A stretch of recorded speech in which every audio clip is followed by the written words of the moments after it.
ایک یہ کویشچن کیا گیا تھا کہ زکوٰۃ کے نصاب کے لیے کتنا سونا چاندی ہو، اگر یہ ایک چیز سے نصاب پورا نہیں ہو رہا، مختلف قسم کا مال ہے تو کیا حکم شرع ہوگا؟ سب سے پہلے دیکھیں، سمجھ لیں کہ نصاب کسے کہتے ہیں۔ نصاب اصل میں ایک وزن کا یا ایک مقدار کا اسٹینڈرڈ ہے جو شریعت نے مقرر کیا ہے کہ اگر اتنا ہوگا تو زکوٰۃ بنے گی، اگر یہ نہ ہو تو زکوٰۃ نہیں ہوگی۔ اس میں سونے کے لیے 7.5 تولہ سونا، یہ اس کا اسٹینڈرڈ ہے یا نصاب ہے۔ اگر چاندی ہو تو 52.5 تولہ چاندی کم از کم ہوگی تو زکوٰۃ بنے گی، اس سے کم ہے تو نہیں۔ اگر آپ کے پاس کیش ہے تو پھر 52.5 تولہ چاندی کے برابر دیکھا جاتا ہے کہ آپ کے پاس کیش ہے کہ نہیں۔ جیسے آج کل 45,000 50,000 کی 52.5 تولہ چاندی تقریباً آ جائے گی۔ ریٹ اوپر نیچے ہوتے رہتے ہیں کیونکہ سونے اور چاندی کے ریٹ اوپر نیچے ہوتے ہیں، تو یہ مقدار بھی رقم کی آگے پیچھے ہوگی۔ تو اتنا کیش ہو آپ کے پاس، یا پھر مال تجارت جو آپ نے بیچنے کی نیت سے کوئی پلاٹ وغیرہ لیا تھا، یا آپ نے کوئی میٹیریل لیا ہے، اس سے کوئی پروڈکٹ تیار کر کے آپ بیچیں گے، یا اس میٹیریل سے پروڈکٹ تیار کر لی ہے وہ آپ کے پاس ہے، یہ شاپ میں آپ کے مال ہے، یہ مال تجارت کہلائے گا۔ اس کی بھی مالیت کم از کم 52.5 تولہ چاندی کے برابر ہوگی تو زکوٰۃ لازم ہوگی۔ تو اگر آپ کے پاس سونا ہے 1 تولہ سونا اور کوئی مال نہیں ہے، زکوٰۃ نہیں ہوگی۔ 14 تولہ چاندی ہے اور کوئی مال نہیں ہے، نہیں ہوگی۔ اگر آپ کے پاس 20-30 ہزار روپے ہیں اور دوسرا کوئی مال نہیں ہوگی۔ اگر آپ کی دکان میں 10,000 کا مال ہے، اس سے زیادہ کا نہیں، تو یہ 52.5 تولہ چاندی تک نہیں پہنچا، زکوٰۃ نہیں ہوگی۔ لیکن سوال یہ پیدا ہوتا ہے اگر 2-3 قسم کے مال ہوں، کسی ایک سے نصاب پورا نہیں ہو رہا تو کیا کریں؟ مثلا 1 تولہ سونا، تھوڑی سی چاندی، تھوڑا سا کیش، مال تجارت کچھ بھی نہیں، تو اس صورت میں فقہاء نے فرمایا کہ ان سب کو مکس کریں گے۔ یعنی سونے کی آپ موجودہ قیمت نکال لیں، وہ ریٹ لکھیں، چاندی کی قیمت معلوم کریں اور اس کے وزن کے اعتبار سے لکھ لیں، کیش اس میں ایڈ کریں۔ اب یقینی سی بات ہے کہ 1 تولہ سونا 52.5 تولہ چاندی سے زیادہ کا ہی، آج کل تو 90 سے ابو چل رہا ہے، تو اس کا مطلب یہ ہوا کہ اگر مختلف مال آپ کے پاس ہیں اور ان کو ملانے سے 52.5 تولہ چاندی کی رقم بنتی ہے یا اس سے زیادہ کی، تو زکوٰۃ لازم ہو جائے گی۔ اس لیے ہر ایک اپنا اپنا حساب اچھی طریقے سے کرے۔ یہ کہہ رہے ہیں کہ ایک خاتون ہیں، ان کے شوہر کا انتقال ہو گیا ہے، ان کے پاس 10 تولے سونا ہے اور کچھ ان کے پاس پیسہ بھی ہے، اور 1-2 شاپس ہیں جو کرائے پر چل رہی ہیں، اور ان کے 2 بیٹے ہیں، جوان ہیں لیکن کماتے نہیں ہیں، کام پر نہیں جاتے ہیں۔ تو یہ ان بہن پر جو ان کے پاس 10 تولہ سونا ہے اور دیگر مال ہے، اس پہ ان کو زکوٰۃ دینی ہوگی یا نہیں؟ کیونکہ بس تھوڑی بہت ارننگ سے گزارا کر رہی ہیں، اور کیا یہ دوسروں سے زکوٰۃ لے سکتی ہیں کہ نہیں لے سکتی؟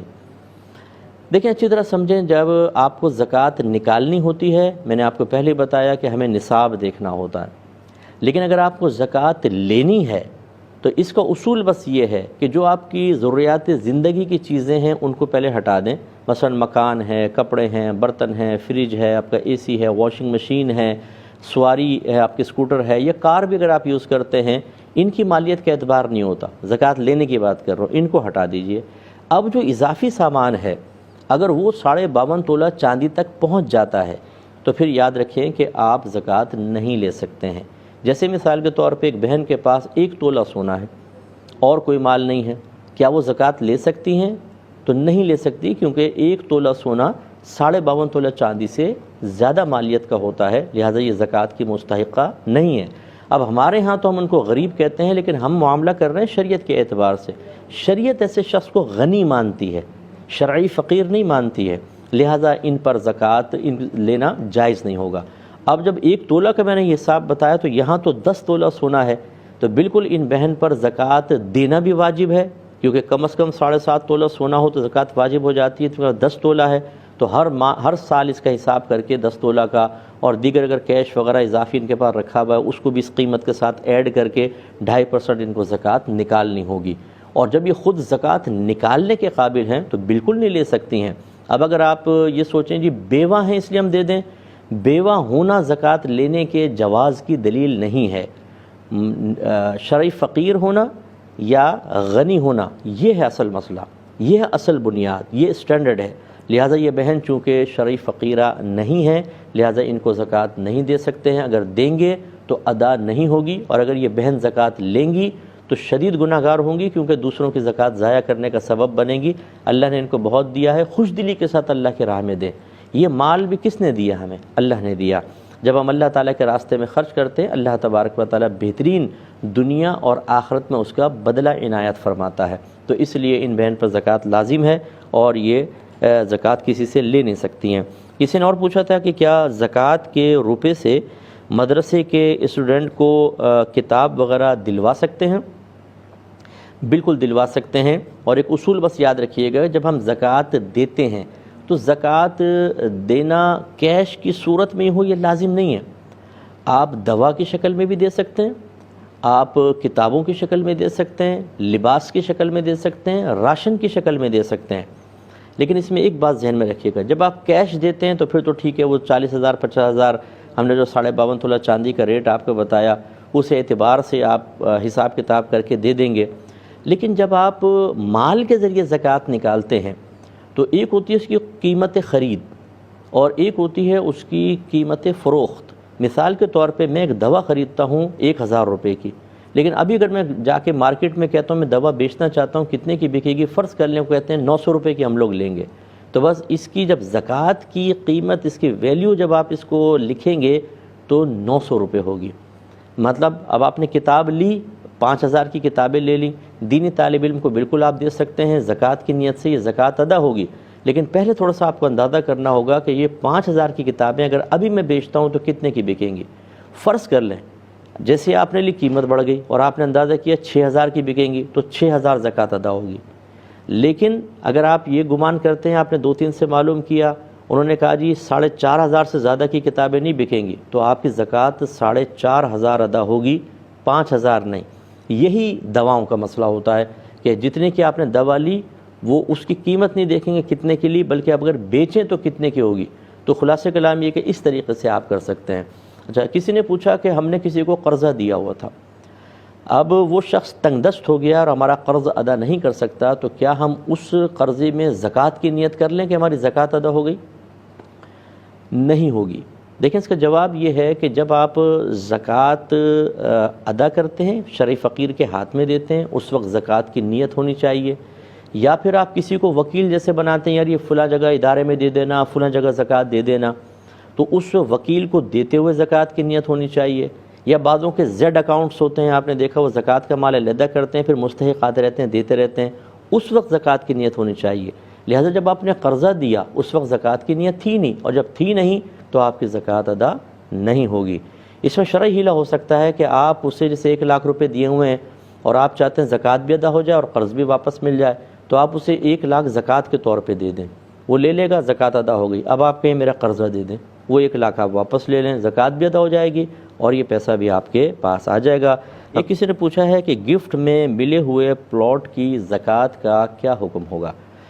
دیکھیں جیسے ہم نے آپ کو پچھلے پروگرام میں سمجھایا تھا کہ اگر کوئی پلاٹ وغیرہ ہوتا ہے، آپ نے اس کو صرف تجارت کی نیت سے لیا ہو تو اس پر سال بسال زکوٰۃ بنے گی، یعنی انویسٹمنٹ کی نیت سے اگر لیا ہے۔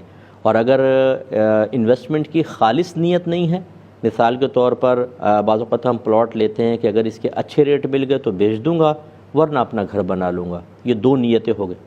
کچھ زکوٰۃ سے متعلق کویسچنز ہیں وہ آپ کی خدمت میں پیش کرتے ہیں۔ ایک کویسچن یہ کیا تھا کہ گفٹ میں ملے ہوئے پلاٹ کی زکوٰۃ کا کیا حکم ہے؟ دیکھیں اس میں اچھی طرح سمجھ لیں، جب آپ کوئی پلاٹ خریدتے ہیں تو اس میں نیت کا اعتبار ہوتا ہے۔ اگر آپ نے صرف اور صرف بیچنے کی نیت سے لیا ہے، جس کو انویسٹمنٹ بھی کہتے ہیں، انویسٹمنٹ پرپس سے آپ نے لیا ہے، تو اس پر سال بہ سال زکوٰۃ بنتی رہے گی۔ بلکہ اگر آپ نے جیسے ایک پلاٹ انسٹالمنٹ پہ لیتے ہیں، آپ 50 لاکھ کا آپ نے پلاٹ لیا، ابھی آپ نے 3 منتھ انسٹالمنٹ سے مثال کے طور پہ آپ نے 5 لاکھ 10 لاکھ بھری، تو گویا کہ 10 لاکھ جب آپ بھرتے ہیں تو اتنے حصے کے پلاٹ کے آپ مالک ہو جاتے ہیں۔ اب اگر سال گزر جاتا ہے، جتنے پلاٹ کے حصے کے مالک ہیں، آپ کسی پراپرٹی ڈیلر سے پوچھیں کہ اگر اتنا پلاٹ کا یہ حصہ میں بیچوں یا ٹوٹل پلاٹ بیچوں تو کتنے کا بکے گا، وہ جو قیمت بتائیں اس میں سے اتنے حصے کی قیمت علیحدہ نکالیں اور اس کے 10% آپ کو زکوٰۃ نکالنی ہوگی۔ یعنی جیسے جیسے پلاٹ کا انسان مالک بنتا جاتا ہے، وہ مال تجارت گویا کہ اس کی ملکیت میں آتا ہے، اس پہ سال گزرتا ہے تو اتنے حصے پہ زکوٰۃ بنتی ہے۔ اور کبھی آپ پورا پلاٹ خرید لیتے ہیں، تو جب آپ نے پورا خرید لیا، سال گزر گیا، تو پورے پلاٹ کی قیمت معلوم کر کے اس کا 2.5% آپ کو زکوٰۃ نکالنی ہوگی۔ لیکن اگر آپ نے خالصتاً انویسٹمنٹ کی نیت سے نہیں لیا بلکہ کسی اور نیت سے لیا، یا انویسٹمنٹ کی نیت بھی ہے لیکن دوسری نیت شامل ہو گئی، ان دونوں صورتوں میں زکوٰۃ نہیں۔ مثال کے طور پہ میں نے اپنا مکان بنانے کے لیے لیا، یا میں نے سوچا میں رکھ دیتا ہوں بچے بڑے ہوں گے پھر وہ اپنا مکان بنا لیں گے، یا میں نے یہ نیت کی کہ میں مکان بنا کر کرائے پہ چڑھا دوں گا، زکوٰۃ نہیں ہوگی۔ اس طرح مکس نیت کہ اگر اچھے پیسے ملے تو بیچ دوں گا، اور اگر اچھے پیسے نہیں ملے تو اپنا مکان بنا لوں گا، اور یا بچوں کو اس پہ مکان بنوا دوں گا۔ اب یہ دو قسم کی نیتیں ہو گئیں، اس پر بھی زکوٰۃ نہیں ہوگی۔ تو لہٰذا پلاٹ کے سلسلے میں اب یہ کویشچن تھا کہ کسی نے گفٹ کیا ہے تو اس پر کیا ہوگی کہ نہیں ہوگی، اور اس میں ایک اور شامل میں کر لیتا ہوں کہ اگر وراثت میں پلاٹ ملا ہے، کوئی آپ کے والد صاحب فوت ہو گئے، کوئی اور اس میں آپ کو زمین ملی ہے، تو اس پر زکوٰۃ ہوگی کہ نہیں ہوگی، تو ہمارے سابقہ جواب سے آپ آرام سے اندازہ کر سکتے ہیں کہ چونکہ یہ آپ کو ویسے ہی ملا ہے، اس کو تو آپ نے تجارت کی نیت سے لیا ہی نہیں، چاہے اربوں روپے کا پلاٹ ہو، اس پہ زکوٰۃ وغیرہ بالکل بھی نہیں ہوگی۔ لگانا ہو، دینی طالب علم کو کتاب وغیرہ دلوانی ہو تو اس کے لیے پاک اور طیب پیسہ استعمال کیا جائے۔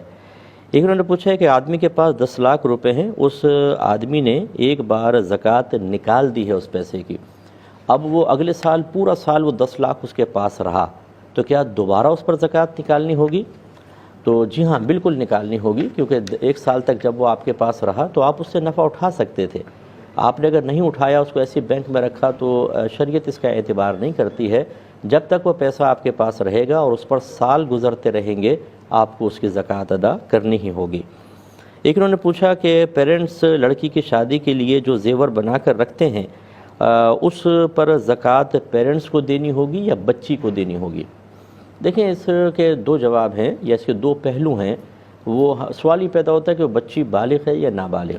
اگر تو بچی نابالغ ہے تو ماں باپ اپنی نابالغ بچی کے لیے جو کچھ خریدیں گے وہ بس چاہے اس کی ملکیت میں کرنے کی نیت کریں نہ کریں، وہ بچی کا ہو جائے گا، اور نابالغ پر زکوٰۃ نہیں ہوتی۔ لہذا جب تک وہ بچی بالغ نہیں ہوگی اس پہ سونے پہ زکوٰۃ نہیں بنے گی، اور والدین کی ملکیت میں رہا نہیں، لہذا ان پر بھی زکوٰۃ نہیں ہوگی۔ ہاں، جب بچی بالغ ہو جائے گی اور پھر اس سونے پر ایک سال گزرے گا تو زکوٰۃ کا معاملہ دیکھیں گے، ورنہ نہیں ہوگا۔ اور اگر وہ بچی بالغہ ہے تو پھر یہ دیکھیں گے کہ کیا والدین نے وہ سونا اس کے قبضے میں دے دیا ہے کہ نہیں دے دیا، اور قبضے میں دینے کا مطلب ہے اس کی مکمل طور پہ اس طرح ملک کر دینا کہ وہ اس میں جیسا چاہے تصرف کر سکے، کسی اور کو تحفہ دینا چاہے، وہ اس کو بیچنا چاہے، اس سے کوئی اور چیز لینا چاہے، کوئی روک نہ سکے۔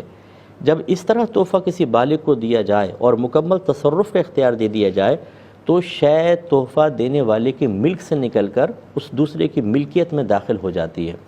اگر ایسا ہی ہوا ہے تو پھر وہ بالغ لڑکی پر زکوٰۃ واجب ہوگی، جیسی یعنی اس کو دیا، ایک سال گزرا، وہ بچی زکوٰۃ ادا کرے گی۔ لیکن اگر والدین نے بالغ بچی کو صرف یہ کہہ دیا بیٹا یہ سونا تمہارا ہے اور جب تمہاری شادی ہوگی تمہیں دے دیں گے، تو یہ بچی کی ملکیت میں نہیں آئے گا، کیونکہ تصرف نہیں دیا، قبضے میں نہیں دیا، یہ والدین کے قبضے میں رہے گا، اور صرف شادی کے لیے اس کو مخصوص کر دینا یہ زکوٰۃ کی راہ میں رکاوٹ نہیں بنے گا، لہٰذا اب ہر سال والدین کو اس کی زکوٰۃ دینی ہوگی۔ تیسرا کویشچن یہ کیا کہ ہمارے جو زیر استعمال زیور وغیرہ یا مال ہوتا ہے، جیسے گھر میں، دکان وغیرہ میں ہم رہتے ہیں اور دکان پر کاروبار کرتے ہیں، کیا ایسی چیزوں پر بھی زکوٰۃ وغیرہ لاگو ہوتی ہے؟ دیکھیں، اولاً ایک بات سمجھ لیجئے کہ 5 قسم کے مالوں پر زکوٰۃ ہوتی ہے: سونا، چاندی، روپیہ، مال تجارت اور جانور۔ اب چونکہ ہمارے ہاں جانور وہ ویسے نہیں ہیں کہ جو جنگل میں مفت میں چرتے ہوں، اس کو ہٹا دیجئے، 4 چیزیں رہ گئیں: سونا، چاندی، روپیہ اور مال تجارت۔ تو ان 4 پہ زکوٰۃ ہوتی ہے۔ مال تجارت کسے کہتے ہیں؟ وہ مال جس کو آپ نے بیچنے کی نیت سے خریدا ہو، یا اپنے کارخانے میں کوئی پروڈکٹ ہم تیار کرتے ہیں وہ، یا پھر آپ نے مطلب جیسے را میٹیریل لے کے رکھا ہوا، اس کی پروڈکٹ آپ بنائیں گے، تو چونکہ یہ بھی پروڈکٹ کی شکل میں آ کے بکے گا، اس لیے مال تجارت ہے۔ کیش کے اندر روپیہ بھی آتا ہے، پرائز بانڈ آتے ہیں، شیئرز وغیرہ آ جاتے ہیں، سیونگ سرٹیفکیٹس وغیرہ، یہ سب اس میں شامل ہوتے ہیں۔ تو بس ان 4 مالوں پہ زکوٰۃ ہے: سونا، چاندی، روپیہ، مال تجارت۔ اس سے آپ اندازہ کر لیں، اگر آپ کا رہنے کا مکان ہے تو نہ وہ سونا ہے، نہ چاندی، نہ روپیہ، نہ مال تجارت، زکوٰۃ نہیں ہوگی۔ آپ کا فریج، آپ کے پہننے کے کپڑے، آپ کی گاڑی، آپ کا اسکوٹر، سب کچھ اس پہ لاتے رہیں، ان 4 میں سے نہیں ہے، زکوٰۃ نہیں ہوگی۔ ایسے آپ نے دکان اگر لے کے رکھی ہوئی ہے، کرائے پہ چڑھائی ہوئی ہے، تو دکان نہ سونا ہے، نہ چاندی، نہ روپیہ، نہ مال تجارت، اس پہ زکوٰۃ نہیں۔ لیکن جو رینٹ آ رہا ہے وہ کیا ہے؟ کیش۔ وہ دوسرے مال کے ساتھ مل کر یا اس پہ سال گزرے گا تو زکوٰۃ کا معاملہ ہوگا۔ ایسے اگر آپ کی اپنی دکان ہے اور اس میں آپ نے مال ڈالا ہوا ہے بیچنے کے لیے، تو یہ کیا ہے؟ مال تجارت، دکان پر نہیں ہوگی، اس مال پر ہوگی۔ سال کے اینڈ میں اس کا حساب کریں گے، جتنے اس کی کرنٹ ویلیو اس وقت اس مال کی ہوگی، یہ زیادہ بھی ہو سکتی ہے آپ کی خرید کی، جو آپ قیمت خرید کی اس سے زیادہ، بعض اوقات ریٹ بڑھ جاتے ہیں اور بعض اوقات چیز کے ریٹ بہت گر جاتے ہیں، تو جو ابھی کے ریٹ ہیں بس اس کا آپ اعتبار کریں گے، اس کا ٹوٹل نکالیں، دیگر مال کے ساتھ ملائیں اور اس کا 2.5% زکوٰۃ نکالیں گے۔ اگر آپ یہ اصول یاد رکھ لیں گے کہ 4 قسم کے مالوں پر زکوٰۃ ہے تو انشاءاللہ ہر چیز کا آپ آرام سے فیصلہ کر سکتے ہیں۔ ہمارے ایک دوست نے ایک دفعہ ہم سے پوچھا کہ جی میں نے اپنے کارخانے کی، گھر کی، گاڑی کی، سب کی زکوٰۃ نکال دی، کیا یہ صحیح کر رہا ہوں میں؟ تو ان کو سمجھایا کہ بھئی یہ ان 4 میں شامل نہیں ہے، یہ زکوٰۃ آپ نے زیادہ نکال دی۔ تو انہوں نے کہا اب میں کیا کروں؟ اس کا بھی جواب میں آپ کو عرض کر دیتا ہوں کہ جو اس طرح آپ اضافی زکوٰۃ نکال دیتے ہیں اسے نیکسٹ ایئر منہا کر سکتے ہیں، مائنس کر سکتے ہیں۔ آپ اس کا حساب کر لیں کہ میں نے اس سال زیادہ زکوٰۃ دے دی ہے، نیکسٹ ایئر جو زکوٰۃ بنے پہلے اس والے مال کو جو آپ نے زیادہ دی تھی اس میں سے مائنس کریں۔ اگر پورا ہی ایسا ہو گیا 1 لاکھ زیادہ زکوٰۃ دی تھی، اگلے سال 1 لاکھ ہی بنی، کچھ بھی نہیں دینا ہوگا۔ اور اگر آپ نے کم دی تھی، جتنی کم تھی اس کو اضافہ کر دیں، زیادہ دی تھی اور بھی زیادہ ہو گئی تو پھر اس سے بھی اگلے سال اس کو آپ حساب میں شمار کر سکتے ہیں۔ یہ کہتے ہیں یہ دبئی سے تھا کہ یہاں دبئی میں ہم صدقے کے پیسے باکس میں ڈال دیتے ہیں جو ہر جگہ پر رکھے ہوتے ہیں، اور مختلف کمپنیز کے نام انہوں نے بتائے، اور جو اس میں اگر ہم زکوٰۃ ڈال دیں تو کیا حکم شرع ہوگا؟ دیکھیں اس طرح زکوٰۃ ادا نہیں ہوگی، کیونکہ زکوٰۃ کی درست ادائیگی کے لیے شرط ہے کہ اس کو کسی شرعی فقیر کو مالک بنائیں۔ شرعی فقیر وہ کہلاتا ہے جس کے پاس نہ تو 7.5 تولہ سونا ہو، نہ 52.5 تولہ چاندی ہو، نہ اتنا روپیہ ہو جس سے وہ 52.5 تولہ چاندی خرید سکے، جیسے آج کل 45,000 50,000، نہ اتنا مال تجارت ہو۔ اچھا اگر یہ سب تھوڑے تھوڑے ہیں تو پھر یہ دیکھیں گے ان سب کو، جیسے 1 تولہ سونا ہے، تھوڑی سی چاندی، تھوڑا سا کیش، تو ان سب کو اگر آپ روپوں میں تبدیل کر لیں پھر دیکھیں کہ ان کی قیمت 52.5 تولہ چاندی تک پہنچتی ہے کہ نہیں پہنچتی۔ اگر نہ پہنچے تو وہ شرعی فقیر کہلائے گا، اور اگر کسی طرح نصاب کے برابر، اس کو نصاب کہتے ہیں، 7.5 تولہ 52 تولہ، یعنی ایک وزن کی مقدار ہے، اس کو نصاب شرعی لحاظ سے کہتے ہیں۔ اگر نصاب سے کم مال رہے تو شرعی فقیر، نصاب سے زیادہ، نصاب کے برابر یا زیادہ ہو جائے تو اس کو غنی کہا جاتا ہے۔ غنی مینس مالدار، تو غنی کو زکوٰۃ نہیں دے سکتے، دیں گے تو ادا نہیں ہوگی، اور شرعی فقیر کو دیں گے تو ادا ہوگی۔ اب اس کا جواب یہی ہے، باکس میں آپ نے ڈال دیا، اب آپ کو کیا پتہ یہ ڈائریکٹ ایسا نہ ہو کہ کھانا کھلانے میں لگا دے، اس میں کسی کو مالک بنانا ہی لازم نہیں آیا تو زکوٰۃ ادا نہیں ہوگی۔ تو اس میں نفلی صدقات آپ ڈال سکتے ہیں، لیکن زکوٰۃ وغیرہ اس میں نہ ڈالیں، وہ اپنے ہاتھ سے کسی شرعی فقیر کو دیں۔ اور خود نہیں دے سکتے تو جیسے اگر آپ دبئی میں رہتے ہیں، پاکستان میں، یا کسی اور ملک میں آپ کے رشتہ دار، ان کو وہاں بھیج دیں، ان کو وکیل بنا دیں کہ آپ میری زکوٰۃ کسی صحیح مستحق شخص تک پہنچا دیں۔ زکوٰۃ کے مستحق کون لوگ ہوتے ہیں، اور مثال دے کر ذرا سمجھائیں۔ دیکھیں ابھی تو جیسے آپ کو بتایا کہ شرعی فقیر یہ زکوٰۃ کا مستحق ہوتا ہے، غنی نہیں ہوتا۔ اسی طرح غیر سید مستحق ہوتا ہے، سید کو زکوٰۃ نہیں دے سکتے، اگر دیں گے تو ادا نہیں ہوگی، کیونکہ نبی کریم صلی اللہ علیہ وسلم نے اپنی آل کے لیے اس کو منع فرمایا ہے۔ اسی طریقے سے رشتہ داروں کے بارے میں بعض لوگ کویسچن کرتے ہیں، اس میں اصول یہ ہوتا ہے جن کی نسل سے آپ ہیں انہیں نہیں دے سکتے، ماں باپ، دادا دادی، نانا نانی، جو آپ کی نسل سے انہیں نہیں دے سکتے، بیٹا بیٹی، پوتا پوتی، نواسہ نواسی۔ اسی طرح شوہر بیوی کو اور بیوی شوہر کو زکوٰۃ نہیں دے سکتے۔ یوں ہی رشتہ داروں میں جیسے بھی بتایا کہ شرعی فقیر ہو اس کو، شرعی کوئی غنی ہو اس کو نہیں دے سکتے، سید ہو اس کو نہیں دے سکتے، باقی آپ سب کو دے سکتے ہیں۔ اس کا مطلب ہے سگے بھائی بہن، ماموں، خالہ، تایا، پھوپھی، سسر، ساس، داماد، جیٹھ، دیور، نندے، ان کو آپ زکوٰۃ بالکل دے سکتے ہیں۔